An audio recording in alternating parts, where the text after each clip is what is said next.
Hello दोस्तों, स्वागत है आप सभी का हमारे यूट्यूब चैनल पे। तो दोस्तों, आज हम क्लास 10th का हिंदी का पूरा बुक का ऑब्जेक्टिव क्वेश्चन लाए हैं, जो कि 17 फरवरी से आप लोग की एग्जाम होने वाली है। यहाँ पे हिंदी की जितनी भी चैप्टर है, सारा ऑब्जेक्टिव क्वेश्चन यहाँ पे दिया हुआ है। तो चलिए अपने आते हैं पहला प्रश्न जो। तो पहला प्रश्न है यहाँ पे कि श्रम विभाजन और जाति प्रथा क्या है। श्रम विभाजन और जाति प्रथा क्या है? ऑप्शन ए है कहानी, ऑप्शन बी है भाषण, ऑप्शन सी है निबंध, ऑप्शन डी है साक्षात्कार। तो दोस्तों, इसका राइट आंसर क्या हो जाएगा? इसका right answer option number C, श्रम विभाजन जाति प्रथा क्या है? तो एक निबंध है। श्रम विभाजन जाति प्रथा क्या है? तो ऑप्शन सी राइट आंसर हो जाएगा निबंध। बात यहाँ पे श्रम विभाजन आया है, तो श्रम विभाजन का लेखक क्या हो जाएगा? तो इनका लेखक हो जाएगा भीमराव अंबेडकर। भीमराव भीमराव अंबेडकर कौन हो जाएंगे? भीमराव अंबेडकर। भीमराव अंबेडकर। बात यहाँ से बहुत बार एग्जाम में प्रश्न आया हुआ है कि भीमराव अंबेडकर के तीन प्रेरक व्यक्ति के नाम क्या थे। भीमराव अंबेडकर के तीन प्रेरक व्यक्ति के नाम थे बुद्ध बुद्ध और कबीर बुद्ध कबीर और ज्योतिबा फुले। ज्योतिबा फुले क्या हो जाएगा? भीमराव अंबेडकर के तीन प्रेरक व्यक्ति के नाम बुद्ध कबीर ज्योतिबा फुले। यदि भीमराव अंबेडकर की जन्म की बात करें मेरे भाई, तो इनका जन्म हुआ था 14 अप्रैल 1891 ईस्वी में। और निधन की बात करें तो इनका निधन हुआ था 1956 में। कहाँ पे? तो दिल्ली में। कहाँ पे? तो भीमराव अंबेडकर का निधन कहाँ हुआ था? तो दिल्ली में। यदि पूछे कि भीमराव अंबेडकर किस जाति के थे, भीमराव अंबेडकर किस जाति के थे, तो ये मेरे भाई भीमराव अंबेडकर महार जाति के थे। महार जाति को डोम बोला जाता है। क्या हो जाएगा? महार जाति यानी डोम जाति के थे। पूछे कि इनके पिता और माता जी के क्या नाम थे। यदि माता का नाम पूछे तो इनके माता जी का नाम है भीमाबाई भीमाबाई और पिताजी का नाम है रामजी सकपाल। रामजी रामजी सकपाल। क्या हो जाएगा? रामजी सकपाल। यदि क्या हो जाएगा, आइए थोड़ा सा देख लेते हैं कि भीमराव अम्बेडकर श्रम विभाजन जाति प्रथा क्या है। तो ये एक निबंध हो जाएगा। और श्रम विभाजन जाति प्रथा के लेखक कौन है? तो भीमराव अंबेडकर हो जाएंगे। यदि पूछे कि भीमराव अंबेडकर के तीन प्रेरक व्यक्ति के नाम क्या क्या थे, एग्जाम में बहुत बार क्वेश्चन आए हुए हैं। तो तीन प्रेरक व्यक्ति के नाम से पहला का नाम था बुद्ध, दूसरा का नाम था कबीर और तीसरा का नाम था ज्योतिबा फुले। क्या हो जाएगा? तीसरा का क्या नाम था? ज्योतिबा फुले। यदि पूछे कि भीमराव अंबेडकर का जन्म कब हुआ था, तो 14 अप्रैल 1891 ईस्वी में। और निधन कब हुआ था? तो 1956 ईस्वी में। कहाँ पे? तो दिल्ली में। भीमराव अंबेडकर का निधन कहाँ हुआ था? 1956 ईस्वी में और दिल्ली में। ये आप लोग नोट कीजिएगा, ये बहुत बार एग्जाम में पूछा गया। और इनके जाति, इनके ये कौन सी जाति के थे? भीमराव अंबेडकर कौन सी जाति के थे? तो ये एक महार जाति के थे, जिनको अपने लोग डोम बोला जाता है। जिनको क्या बोलते हैं? महार जाति को डोम बोला जाता है। और भीमराव अंबेडकर के माता जी का क्या नाम थे? तो माता जी का नाम था भीमाबाई और इनके पिताजी का नाम थे रामजी सकपाल। क्या हो जाएगा? रामजी सकपाल। यदि पूछे कि भीमराव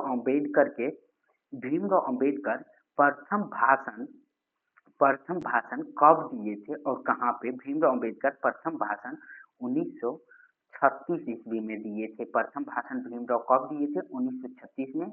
और वो भी कहाँ पे? तो लाहौर में। ये क्वेश्चन बहुत बार एग्जाम में पूछा गया है। भीमराव अंबेडकर प्रथम भाषण कहाँ दिए थे? तो लाहौर में। कब? तो 1936 ईस्वी में। इनकी कुछ प्रसिद्ध रचना है, इनके कुछ भीमराव अम्बेडकर के प्रसिद्ध रचना है, जो आप लोग नोट कर लीजिए। एग्जाम में बहुत बार क्वेश्चन आते हैं यहाँ से। पहला रचना है इनका who are they who are who are they. और दूसरा रचना है इनका the caste the the caste in India. क्या हो जाएगा? The caste in India. The caste in India. Bhimrao Ambedkar का जन्म कब हुआ था? 14 अप्रैल 1891 ईस्वी में। और इनके 3 प्रेरक व्यक्ति थे, बुद्ध, कबीर, ज्योतिबा फुले। और इनके निधन 1956 में दिल्ली में। जाति थे महार जाति के। और भीमराव अम्बेडकर की माता जी का नाम था भीमाबाई और पिताजी का रामजी सकपाल। और भीमराव अम्बेडकर प्रथम भाषण दिए थे 1936 ईस्वी में लाहौर में। 1936 ईस्वी में कहाँ पे? तो लाहौर में। इनके कुछ रचना का नाम है हु आर दे, जो कि बिहार बोर्ड क्लास 10th में हिंदी का बहुत बार पूछा गया है। और दी कास्ट इन इंडिया, यहाँ पे वही आप लोग को रचना लिखाए हैं जो कि बिहार बोर्ड में बार बार पूछा जाता है। चलिए नेक्स्ट प्रश्न की ओर बढ़ते हैं कि यहाँ दूसरा प्रश्न है कि विष के दांत कैसी कहानी है? विष की दांत कैसी कहानी है? ऑप्शन ए है सामाजिक, ऑप्शन बी है ऐतिहासिक, ऑप्शन बी है क्या है? ऑप्शन बी है ऐतिहासिक और ऑप्शन सी है धार्मिक, ऑप्शन डी है मनोवैज्ञानिक। तो दोस्तों विष के दांत कैसी कहानी है एक वैज्ञानिक मनोवैज्ञानिक कहानी है। क्या हो जाएगा इसका राइट आंसर? मनोवैज्ञानिक, ऑप्शन नंबर डी। चलिए विष के दांत के लेखक का नाम बता दीजिए। विष के दांत के लेखक का नाम हो जाएगा नलिन विलोचन शर्मा। क्या हो जाएगा? नलिन विलोचन शर्मा। नलिन विलोचन नलिन विलोचन शर्मा। नलिन विलोचन शर्मा। यदि नलिन विलोचन शर्मा का जन्म की बात करें मेरे भाई, तो इनका जन्म हुआ था 18 फरवरी 1916 ईस्वी में। कहाँ पे? 1916 ईस्वी में। कहाँ पे मेरे भाई? बदरघाट पटना में। बदरघाट बदरघाट पटना में। कहाँ पे? बदरघाट पटना में। यदि पूछे इनका निधन की बात पूछे मेरे भाई, इनका निधन कब हुआ था? तो 12 सितंबर 1961 ईस्वी में। क्या हो जाएगा? 12 सितंबर 1961 ईस्वी में। और यदि पूछे नलिन विलोचन शर्मा के भाषा कौन थे? नलिन विलोचन शर्मा कौन सी भाषा बोलते थे? इनका भाषा क्या थे? तो इनका भाषा थे मेरे भाई भोजपुरी। क्या थे? तो भोजपुरी। चलिए इनके कुछ नलिन विलोचन शर्मा के भी रचना के नाम जान लेते हैं जो कि बहुत बार एग्जाम में पूछा गया है। पहला इनका रचना है दृष्टिकोण, जो कि एग्जाम में बहुत बार पूछा गया है, दृष्टिकोण। और दूसरा रचना है इनका साहित्य का इतिहास दर्शन। बहुत बार मेरे भाई पूछा गया है साहित्य का साहित्य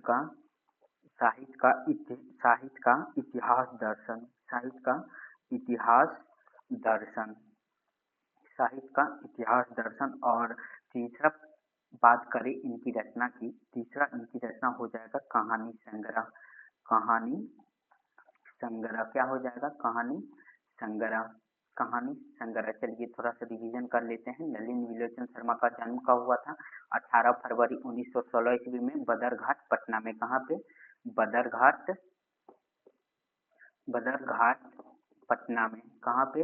बदरघाट पटना में। और इनकी निधन की बात करें मेरे भाई 12 सितंबर 1961 में। और भाषा नलिन विलोचन शर्मा कौन सी भाषा बोलते थे? ये एक भोजपुरी भाषा बोलते थे।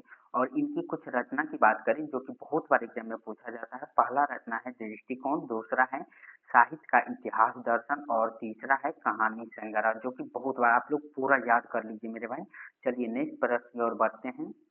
तीसरा प्रश्न है कि बहादुर शीर्षक कहानी के कहानीकार कौन है? ये प्रश्न बहुत बार एग्जाम में आए हुए हैं। बहादुर शीर्षक कहानी के कहानीकार कौन है? यहाँ तो बहादुर कौन है? बहादुर एक नौकर थे। कौन थे? बहादुर एक नौकर थे। यदि पूछें इसका ऑप्शन क्या हो जाएगा देख लीजिए। बहादुर शीर्षक कहानीकार के कहानीकार और इनके ऑप्शन है, option number A Amarkant, option B है राजेंद्र यादव, ऑप्शन सी है कमलेश्वर, ऑप्शन डी है ज्ञान रंजन। तो बहादुर शीर्षक कहानी के कहानीकार कौन हो जाएगा? तो ऑप्शन नंबर ए इनका राइट आंसर हो जाएगा अमरकांत। क्या हो जाएगा? अमरकांत। यदि पूछे अमरकांत जी का जन्म कब हुआ था? अमरकांत जी का जन्म कब हुआ था और निधन कब हुआ था? अमरकांत जी का जन्म कब हुआ था? इनका जन्म हुआ था जुलाई 1925 ईस्वी में। कब हुआ था? जुलाई 1925 ईस्वी में।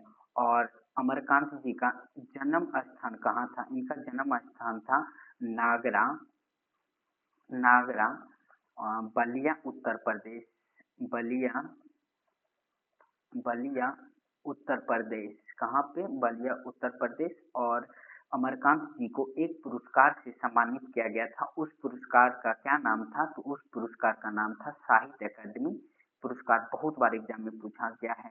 अमरकांत जी को एक पुरस्कार मिला था। कौन सा पुरस्कार मिला था? साहित्य अकादमी पुरस्कार, साहित्य अकादमी, अकादमी पुरस्कार, साहित्य अकादमी पुरस्कार। क्या हो जाएगा? अमरकांत जी का जन्म कब हुआ था?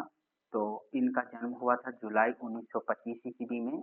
इनका जन्म कब हुआ था? जुलाई 1925 ईस्वी में।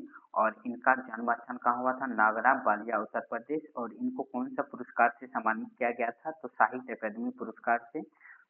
इन कुछ अमरकांत जी के कुछ कहानी संग्रह यानी उपन्यास हैं। इनके उपन्यास का नाम, पहला उपन्यास है जिंदगी और जोंक। पहला उपन्यास क्या है? जिंदगी और जोंक, जो कि बहुत बार एग्जाम में ये सब प्रश्न आते हैं। इनके लेखक परिचय से ही एग्जाम में प्रश्न ज्यादातर देखने को मिलता है, तो आप लोग नोट कर लीजिए। दूसरा है देश के लोग, दूसरा क्या है? देश के लोग। दूसरा क्या हो जाएगा? देश के लोग। और तीसरा हो जाएगा इनके रचना यानी उपन्यास, तो मौत का नगर, मौत का नगर। क्या हो जाएगा? मौत का नगर। यदि अमरकांत जी का जन्म पूछे तो जुलाई 1925 में, नगर जन्म स्थान नागरा बलिया यूपी में। और इनको कौन सा पुरस्कार से सम्मानित किया गया था? साहित्य अकादमी पुरस्कार से। और इनके कुछ उपन्यास हैं जिंदगी और जोंक, और दूसरा है देश के लोग, और तीसरा है मौत का नगर, मौत का नगर। चलिए नेक्स्ट प्रश्न और बढ़ते हैं। नेक्स्ट प्रश्न है पैर पर कमरा किनकी रचना है? पैर पर कमरा किनकी रचना है? ऑप्शन ए है वीरेन डंगवाला, ऑप्शन बी है रामविलास शर्मा, ऑप्शन सी है रामचंद्र शुक्ल, ऑप्शन डी है विनोद कुमार शुक्ल। तो दोस्तों इसका राइट आंसर आप लोग कमेंट कीजिए। इसका राइट आंसर क्या हो जाएगा? पैर पर कमरा किनकी रचना है? तो इनका राइट आंसर हो जाएगा विनोद कुमार शुक्ल की। यदि पूछे विनोद कुमार शुक्ल कौन सी कहानी लिखी है, तो इनका कहानी का नाम क्या हो जाएगा मेरे भाई? तो मछली। कौन सी कहानी लिखी है? तो मछली कैसी है? तो मछली एक कहानी है। मछली क्या है? तो मछली एक कहानी है। तो चलिए विनोद कुमार शुक्ल का जन्म बता दीजिए। विनोद कुमार शुक्ल का जन्म कब हुआ था? इनका जन्म हुआ था 1 जनवरी 1937 ईस्वी में। यदि पूछे विनोद कुमार शुक्ल का जन्म कब हुआ था, तो 1 जनवरी 1937 ईस्वी में। और विनोद कुमार शुक्ल का पहला कविता संग्रह का नाम बता दीजिए। विनोद कुमार शुक्ल का पहला कविता संग्रह का, ये VVI ऑब्जेक्टिव क्वेश्चन है, बहुत बार एग्जाम में पूछा गया है। इनका पहला कविता संग्रह है लगभग जय हिंद, लगभग जय हिंद, लगभग जय हिंद, जो कि कब प्रकाशन में आया था? तो लगभग जय हिंद 1971 ईस्वी में। ये इनको याद कर लीजिए, बहुत ज्यादा इंपॉर्टेंट क्वेश्चन है। विनोद कुमार शुक्ल की पहली कविता संग्रह का क्या नाम था? तो लगभग जय हिंद। और कब लिखा था? तो 1971 ईस्वी में। चलिए नेक्स्ट प्रश्न की ओर बढ़ते हैं। नेक्स्ट प्रश्न है कि बिरजू महाराज को तालीम किनसे मिली थी? बिरजू महाराज को तालीम किनसे मिली थी? ऑप्शन ए है माता जी से, ऑप्शन बी है पिताजी से, ऑप्शन सी है पड़ोसी से, ऑप्शन डी है मित्र से। तो इनका राइट आंसर हो जाएगा बिरजू महाराज को तालीम, बिरजू महाराज का तालीम उनके पिताजी से बहुत था। बिरजू महाराज को उनके पिताजी से बहुत ज्यादा लगाव था, जिस कारण बिरजू महाराज को तालीम किनसे मिली थी? तो पिताजी से। इनका राइट आंसर क्या हो जाएगा? Option number B right answer हो जाएगा। चलिए नेक्स्ट प्रश्न की ओर बढ़ते हैं। नेक्स्ट प्रश्न है कि मैक्स मुलर का जन्म कब हुआ था? मैक्स मुलर का जन्म कब हुआ था? ऑप्शन ए है 6 सितंबर 1823 ईस्वी, ऑप्शन बी है 6 अक्टूबर 1823 ईस्वी, ऑप्शन सी है 6 नवंबर 1823, ऑप्शन डी है 6 दिसंबर 1823। देखिए यहाँ पे सारा ऑप्शन एक ही तरह लग रहा है, खाली डेट यहाँ पे मंथ चेंज कर दिए गए हैं और सब कुछ सेम है। तो एग्जाम में ऐसे ही विद्यार्थी को घुमा के प्रश्न पूछता है ताकि किसी भी तरह से बच्चा फंस जाए। लेकिन यहाँ पे इसका राइट आंसर क्या हो जाएगा? मैक्स मुलर का जन्म हुआ था 6 दिसंबर 1823 ईस्वी में। तो कहाँ पे हुआ था? तो इनका जन्म हुआ था जर्मनी में। कहाँ पे? मैक्स मुलर का जन्म कहाँ हुआ था? तो जर्मनी में। यदि पूछे कि मैक्स मुलर का जब पिताजी जब डेथ किए थे तो मैक्स मुलर जी कितने वर्ष के थे? तो ये बहुत बार एग्जाम में प्रश्न आया हुआ है। तो ये 4 वर्ष के थे, ये आप लोग याद रखिएगा। जिस टाइम उनके पिताजी डेथ किए थे तो वो कितने साल के थे? तो 4 साल के थे। कितने साल के थे? तो 4 साल के थे। चलिए दोस्तों, मिलते हैं नेक्स्ट वीडियो में। जय हिंद, जय भारत। यदि पिछले वीडियो नहीं देखे हैं तो आप लोग जरूर से जरूर चैनल पे जाके वीडियो को वॉच कीजिए और ज़्यादा से ज़्यादा शेयर कीजिए और लाइक कीजिए। धन्यवाद। जय हिंद, जय भारत।